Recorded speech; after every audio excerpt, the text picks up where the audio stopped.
ओम नमो भगवते वासुदेवाय। आपका भक्ति कथा चैनल पर स्वागत है। आपका दिन शुभ और मंगलमय हो। आज दिनांक है 27 अक्टूबर और दिन है सोमवार। सोमवार भगवान शिव को समर्पित होता है, तो आज के दिन सोमवार व्रत कथा अवश्य सुनिएगा। आज कार्तिक मास के शुक्ल पक्ष की षष्ठी है। आज छठ महापर्व का संध्या अर्घ्य दिया जाएगा। आज सूर्योदय का समय रहेगा सुबह 6:30 और सूर्यास्त होगा शाम 5:40 पर। ब्रह्म मुहूर्त रहेगा सुबह 4:47 से सुबह 5:38 तक और अभिजीत मुहूर्त रहेगा सुबह 11:42 से दोपहर 12:27 तक। वहीं राहु काल रहेगा सुबह में 7:53 से सुबह 9:17 तक। आज के इस वीडियो में आप सुनेंगे कार्तिक मास में पथवारी माता की कहानी। तो आइए सुनते हैं पथवारी माता की कहानी। एक बार पथवारी माता पाल और विनायक जी में झगड़ा हो गया। सब आपस में स्वयं को बड़ा बताने लगे। इतने में एक ब्राह्मण का लड़का आया। पाल, पथवारी और गजानंद जी ने उसे रोका और कहा, लड़के रुक जा और हमारा न्याय कर। लड़का बोला, मैं कल वापस आऊंगा तब न्याय करूंगा। घर आकर लड़के ने मां से कहा, मां कल मुझे पाल, पथवारी माता और विनायक जी का न्याय चुकाना है। तो मां ने कहा, बेटा सबको बड़ा बता देना। दूसरे दिन लड़का वहां गया और बोला, पाल माता आप बड़ी हो, क्योंकि हर व्यक्ति आता है और स्नान ध्यान करके शुद्ध होकर जाता है और आप सबकी रक्षा करती हैं।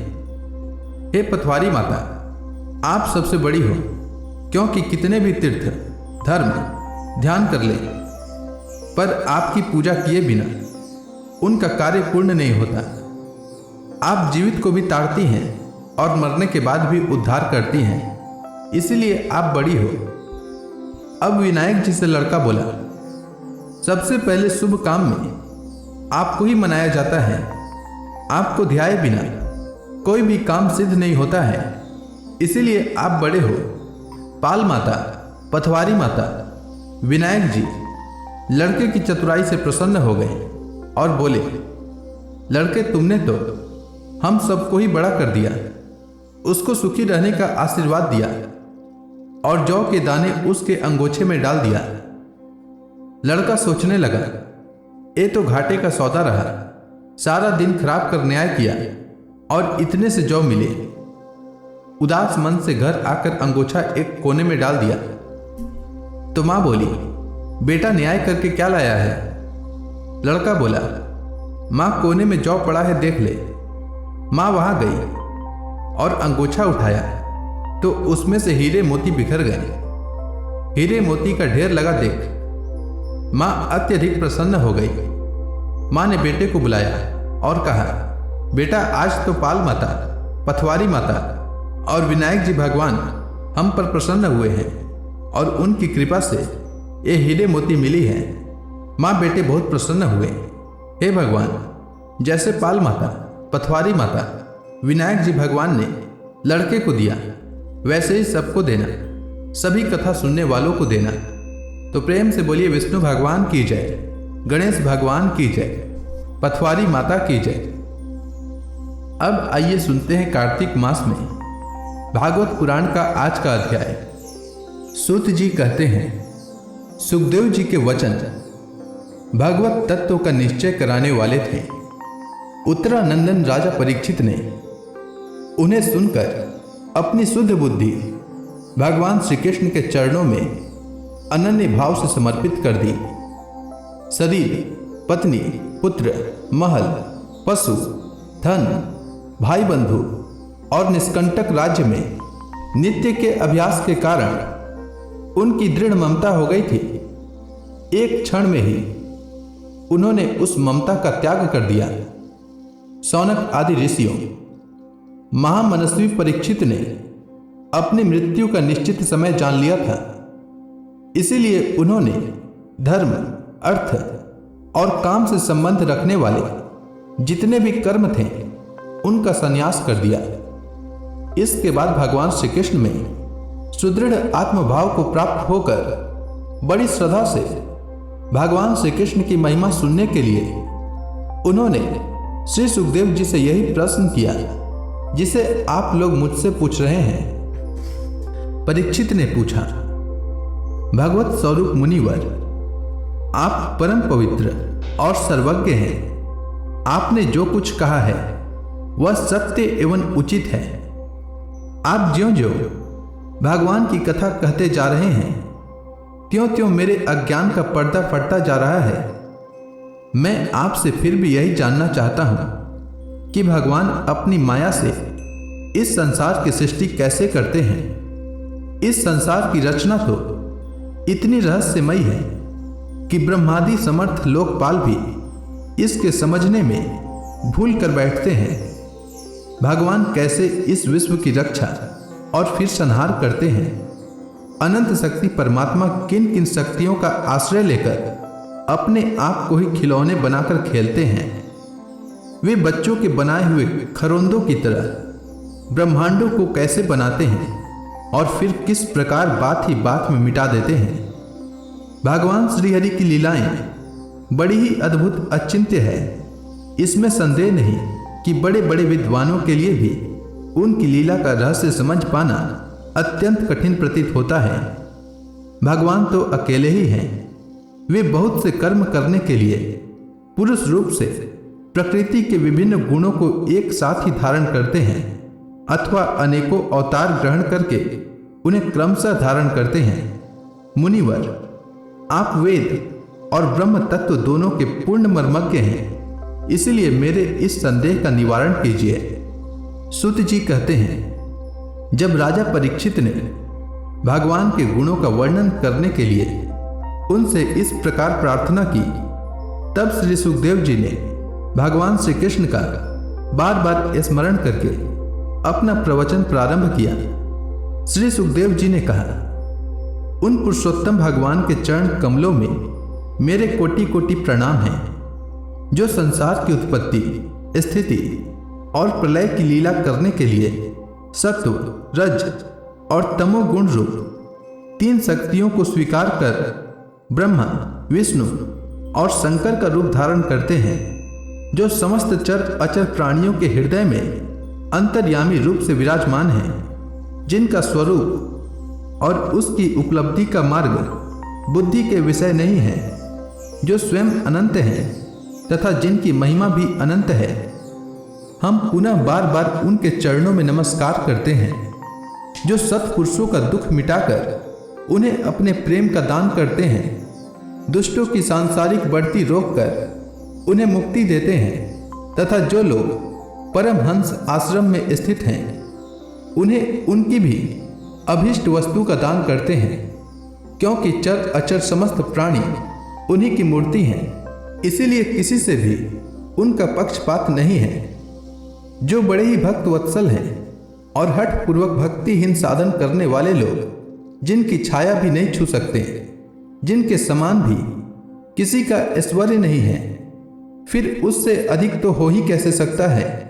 तथा ऐसे ऐश्वर्य से युक्त होकर जो निरंतर ब्रह्म स्वरूप अपने धाम में विहार करते रहते हैं, उन भगवान श्री कृष्ण को मैं बार बार नमस्कार करता हूँ, जिनका कीर्तन, स्मरण, दर्शन, वंदन, श्रवण और पूजन जीवों के पापों को तत्काल नष्ट कर देता है। उन पुण्य कीर्ति भगवान श्री कृष्ण को बार बार नमस्कार है। विवेकी पुरुष जिनके चरण कमलों की शरण लेकर अपने हृदय से इस लोक और परलोक की आसक्ति निकाल डालते हैं और बिना किसी परिश्रम के ही ब्रह्म पद को प्राप्त कर लेते हैं, उन मंगलमय कीर्ति वाले भगवान श्री कृष्ण को अनेक बार नमस्कार है। बड़े बड़े तपस्वी, दानी, यशस्वी, मनस्वी, सदाचारी और मंत्रवेता जब तक अपनी साधना को तथा अपने आप को उनके चरणों में समर्पित नहीं कर देते, तब तक उन्हें कल्याण की प्राप्ति नहीं होती। जिनके प्रति आत्मसमर्पण की ऐसी महिमा है, उन कल्याणमय कीर्ति वाले भगवान को बार बार नमस्कार है। किरात, हुण, आंध्र, पुलिंद, यवन और खस आदि नीच जातियां तथा दूसरे पापी जिनके शरणागत भक्तों की शरण ग्रहण करने से ही पवित्र हो जाते हैं, उन सर्वशक्तिमान भगवान को बार बार नमस्कार है। वे ही भगवान ज्ञानियों के आत्मा हैं, भक्तों के स्वामी हैं, कर्मकांडियों के लिए वेद मूर्ति हैं, धार्मिकों के लिए धर्म मूर्ति हैं और तपस्वियों के लिए तपः स्वरूप हैं। ब्रह्मा, शंकर आदि बड़े बड़े देवता भी अपने शुद्ध हृदय से उनके स्वरूप का चिंतन करते और आश्चर्यचकित होकर देखते रहते हैं। वे मुझ पर अपने अनुग्रह की प्रसाद की वर्षा करें, जो समस्त संपत्तियों की स्वामिनी लक्ष्मी देवी के पति हैं, समस्त यज्ञों के भोक्ता एवं फलदाता हैं, प्रजा के रक्षक हैं, सबके अंतर्यामी और समस्त लोकों के पालन करता हैं, तथा पृथ्वी देवी के स्वामी हैं, जिन्होंने यदु वंश में प्रकट होकर अंधर, वृष्णि और यदु वंश के लोगों की रक्षा की है, तथा जो उन लोगों के एकमात्र आश्रय रहे हैं। वे भक्त वत्सल संत जनों के सर्वस्व श्री कृष्ण मुझ पर प्रसन्न हो। विद्वान पुरुष जिनके चरण कमलों के चिंतन रूप समाधि से शुद्ध हुई बुद्धि के द्वारा आत्म तत्व का साक्षात्कार करते हैं तथा उनके दर्शन के अनंतर अपनी अपनी मति और रुचि के अनुसार जिनके स्वरूप का वर्णन करते रहते हैं, वे प्रेम और मुक्ति के लुटाने वाले भगवान श्री कृष्ण मुझ पर प्रसन्न हो। जिन्होंने सृष्टि के समय ब्रह्मा के हृदय में पूर्व कल्प की स्मृति जागृत करने के लिए ज्ञान की अधिष्ठात्री देवी को प्रेरित किया और वे अपने अंगों के सहित वेद के रूप में उनके मुख से प्रकट हुई। वे ज्ञान के मूल कारण भगवान मुझ पर कृपा करें, मेरे हृदय में प्रकट हों। भगवान ही पंच महाभूतों से इन शरीरों का निर्माण करके इनमें जीव रूप से शयन करते हैं और 5 ज्ञानेंद्रिय, 5 कर्मेंद्रिय, 5 प्राण और 1 मन इन 16 कलाओं से युक्त होकर इनके द्वारा 16 विषयों का भोग करते हैं। वे सर्वभूतमय भगवान मेरी वाणी को अपने गुणों से अलंकृत कर दें। संत पुरुष जिनके मुख कमल से मकरंद के समान झरती हुई ज्ञानमय सुधा का पान करते रहते हैं, उन वासुदेवावतार सर्वज्ञ भगवान व्यास के चरणों में मेरा बार बार नमस्कार है। परीक्षित, वेद गर्भ स्वयंभू ब्रह्मा ने नारद के प्रश्न करने पर यही बात कही थी जिसका स्वयं भगवान नारायण ने उन्हें उपदेश किया था और वही मैं तुमसे कह रहा हूं। नारद जी ने पूछा, पिताजी, आप केवल मेरे ही नहीं सबके पिता, समस्त देवताओं से श्रेष्ठ एवं सृष्टि करता है। आपको मेरा प्रणाम है। आप मुझे वह ज्ञान दीजिए जिससे आत्म तत्व का साक्षात्कार हो जाता है। पिताजी, इस संसार का क्या लक्षण है? इसका आधार क्या है? इसका निर्माण किसने किया है? इसका प्रलय किसमें होता है? यह किसके अधीन है और वास्तव में यह है क्या वस्तु? आप इसका तत्व बतलाइए। आप तो यह सब कुछ जानते हैं, क्योंकि जो कुछ हुआ है, हो रहा है या होगा, उसके स्वामी आप ही हैं। यह सारा संसार हथेली पर रखे हुए आंवले के समान आपकी ज्ञान दृष्टि के अंतर्गत ही है। पिताजी, आपको यह ज्ञान कहाँ से मिला? आप किसके आधार पर ठहरे हुए हैं? आपका स्वामी कौन है और आपका स्वरूप क्या है? आप अकेले ही अपनी माया से पंचभूतों के द्वारा प्राणियों की सृष्टि कर लेते हैं। कितना अद्भुत है! जैसे मकड़ी अनायास ही अपने मुख से जाला निकालकर उसमें खेलने लगती है, वैसे ही आप अपनी शक्ति के आश्रय से जीवों को अपने में ही उत्पन्न करते हैं और फिर भी आप में कोई विकार नहीं होता। जगत में नाम, रूप और गुणों से जो कुछ जाना जाता है, उसमें मैं ऐसी कोई सत्य, असत, उत्तम, मध्यम या अधम वस्तु नहीं देखता जो आपके सिवा और किसी से उत्पन्न हुई हो। इस प्रकार सबके ईश्वर होकर भी आपने एकाग्र चित्त से घोर तपस्या की। इस बात से मुझे मोह के साथ साथ बहुत बड़ी शंका भी हो रही है कि आपसे बड़ा भी कोई है क्या?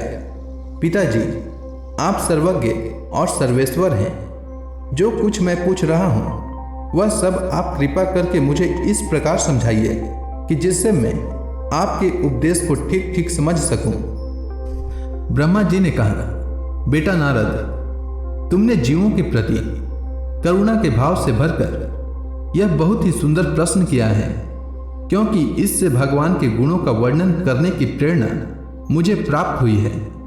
तुमने मेरे विषय में जो कुछ कहा है, तुम्हारा वह कथन भी असत्य नहीं है, क्योंकि जब तक मुझसे परे का तत्व जो स्वयं भगवान ही है जान नहीं लिया जाता, तब तक मेरा ऐसा ही प्रभाव प्रतीत होता है। जैसे सूर्य, अग्नि, चंद्रमा, ग्रह, नक्षत्र और तारे उन्हीं के प्रकाश से प्रकाशित होकर जगत में प्रकाश फैलाते हैं, वैसे ही मैं भी उन्हीं स्वयं प्रकाश भगवान के चिन्मय प्रकाश से प्रकाशित होकर संसार को प्रकाशित कर रहा हूँ। उन भगवान वासुदेव की मैं वंदना करता हूँ और ध्यान भी, जिनकी दुर्जय माया से मोहित होकर लोग मुझे जगत गुरु कहते हैं। यह माया तो उनकी आंखों के सामने ठहरती ही नहीं, झेप कर दूर से ही भाग जाती है, परंतु संसार के अज्ञानी जन उसी से मोहित होकर यह मैं हूं, यह मेरा है, इस प्रकार बकते रहते हैं। भगवत स्वरूप नारद द्रव्य, कर्म, काल, स्वभाव और जीव वास्तव में भगवान से भिन्न दूसरी कोई भी वस्तु नहीं है। वेद नारायण के परायण हैं, देवता भी नारायण के ही अंगों में कल्पित हुए हैं और समस्त यज्ञ भी नारायण की प्रसन्नता के लिए ही है, तथा उनसे जिन लोगों की प्राप्ति होती है वे भी नारायण में ही कल्पित हैं। सब प्रकार के योग भी नारायण की प्राप्ति के ही हेतु हैं। सारी तपस्याएं नारायण की ही ओर ले जाने वाली है। ज्ञान के द्वारा भी नारायण ही जाने जाते हैं। समस्त साध्य और साधनों का पर्यवसान भगवान नारायण में ही है। वे दृष्टा होने पर भी ईश्वर हैं, स्वामी हैं, निर्विकार होने पर भी सर्वस्वरूप हैं। उन्होंने ही मुझे बनाया है और उनकी दृष्टि से ही प्रेरित होकर मैं उनके इच्छानुसार सृष्टि रचना करता हूँ। भगवान माया के गुणों से रहित एवं अनंत हैं। सृष्टि, स्थिति और प्रलय के लिए रजोगुण, सत्वगुण और तमोगुण, ये 3 गुण माया के द्वारा उनमें स्वीकार किए गए हैं। ये तीनों गुण द्रव्य, ज्ञान और क्रिया का आश्रय लेकर मायातीत नित्य मुक्त पुरुष को ही माया में स्थित होने पर कार्य, कारण और कर्तापन के अभिमान से बांध लेते हैं। नारद इंद्रियातीत भगवान गुणों के इन 3 आवरणों से अपने स्वरूप को भली भांति ढक लेते हैं, इसीलिए लोग उनको नहीं जान पाते। सारे संसार के और मेरे भी एकमात्र स्वामी वही हैं। मायापति भगवान ने एक से बहुत होने की इच्छा होने पर अपनी माया से अपने स्वरूप में स्वयं प्राप्त काल, कर्म और स्वभाव को स्वीकार कर लिया। भगवान की शक्ति से ही काल ने तीनों गुणों में एक क्षोभ उत्पन्न कर दिया। स्वभाव ने उन्हें रूपांतरित कर दिया और कर्म ने महतत्व को जन्म दिया। रजोगुण और सत्वगुण की वृद्धि होने पर महतत्व का जो विकार हुआ, उससे ज्ञान, क्रिया और द्रव्य रूप तमः प्रधान विकार हुआ। वह अहंकार कहलाया और विकार को प्राप्त होकर 3 प्रकार का हो गया। उसके भेद से वैकारिक, तेजस और तामस। नारद जी, वे क्रमशः ज्ञान शक्ति, क्रिया शक्ति और द्रव्य शक्ति प्रधान हैं। जब 5 महाभूतों के कारण रूप तामस अहंकार में विकार हुआ, तब उससे आकाश की उत्पत्ति हुई। आकाश की तन्मात्रा और गुण शब्द हैं। इस शब्द के द्वारा ही दृष्टा और दृश्य का बोध होता है। जब आकाश में विकार हुआ, तब उससे वायु की उत्पत्ति हुई। उसका गुण स्पर्श है। अपने कारण का गुण आ जाने से यह शब्द वाला भी है। इंद्रियों में स्फूर्ति, शरीर में जीवन शक्ति, ओज और बल इसी के रूप हैं। काल, कर्म और स्वभाव से वायु में भी विकार हुआ, उससे तेज की उत्पत्ति हुई। इसका प्रधान गुण रूप है। साथ ही इसके कारण आकाश और वायु के गुण, शब्द एवं स्पर्श भी इसमें है। तेज के विकार से जल की उत्पत्ति हुई। इसका गुण है रस। कारण तत्वों के गुण शब्द, स्पर्श और रूप भी इसमें है। जल के विकार से पृथ्वी की उत्पत्ति हुई। इसका गुण है गंध। कारण के गुण कार्य में आते हैं। इस न्याय से शब्द, स्पर्श, रूप और रस ये चारों गुण भी इसमें विद्यमान हैं। वैकारिक अहंकार से मन की और इंद्रियों के 10 अधिष्ठात्री देवताओं की भी उत्पत्ति हुई। उनके नाम हैं दिशा, वायु, सूर्य, वरुण, अश्विनी कुमार, अग्नि, इंद्र, विष्णु, मित्र और प्रजापति। तेजस अहंकार के विकार से श्रोत्र, त्वचा, नेत्र, जिह्वा और घ्राण ये 5 ज्ञानेन्द्रियां एवं वाक्, हस्त, पाद, गुदा और जननेन्द्रिय ये 5 कर्मेंद्रियां उत्पन्न हुई। साथ ही ज्ञान शक्ति रूप बुद्धि और क्रिया शक्ति रूप प्राण भी तेजस अहंकार से ही उत्पन्न हुए। श्रेष्ठ ब्रह्मविद जिस समय ये पंचभूत, इंद्रिय, मन और सत आदि तीनों गुण परस्पर संगठित नहीं थे, तब अपने रहने के लिए भोगों के साधन रूप शरीर की रचना नहीं कर सके। जब भगवान ने इन्हें अपनी शक्ति से प्रेरित किया, तब वे तत्व परस्पर एक दूसरे के साथ मिल गए और उन्होंने आपस में कार्य कारण भाव स्वीकार करके व्यष्टि समष्टि रूप पिंड और ब्रह्मांड दोनों की रचना की। वह ब्रह्मांड रूप अंडा 1 सहस्त्र वर्ष तक निर्जीव रूप से जल में पड़ा रहा। फिर काल, कर्म और स्वभाव को स्वीकार करने वाले भगवान ने उसे जीवित कर दिया। उस अंडे को फोड़कर उसमें से वही विराट पुरुष निकला, जिसकी जंघा, चरण, भुजाएं, नेत्र, मुख और सिर सहस्त्रों की संख्या में हैं। विद्वान पुरुष उपासना के लिए उसी के अंगों में समस्त लोग और उनमें रहने वाली वस्तुओं की कल्पना करते हैं। उसकी कमर से नीचे के अंगों में 7 पाताल की और उसके पेड़ों से ऊपर के अंगों में 7 स्वर्ग की कल्पना की जाती है। ब्राह्मण इस विराट पुरुष का मुख है, भुजाएं क्षत्रिय हैं, जांघों से वैश्य और पैरों से शूद्र उत्पन्न हुए हैं। पैरों से लेकर कटी पर्यंत 7 पाताल तथा भूलोक की कल्पना की गई है। नाभि में भूवर लोक की, हृदय में स्वर्ग लोक की और परमात्मा के वक्ष स्थल में महर लोक की कल्पना की गई है। उनके गले में जन लोक, दोनों स्तनों में तपोलोक और मस्तक में ब्रह्मा का नित्य निवास स्थान सत्य लोक है। उन विराट पुरुष की कमर में अतल, जांघों में वितल, घुटनों में पवित्र सुतल लोक और जांघों में तलातल की कल्पना की गई है।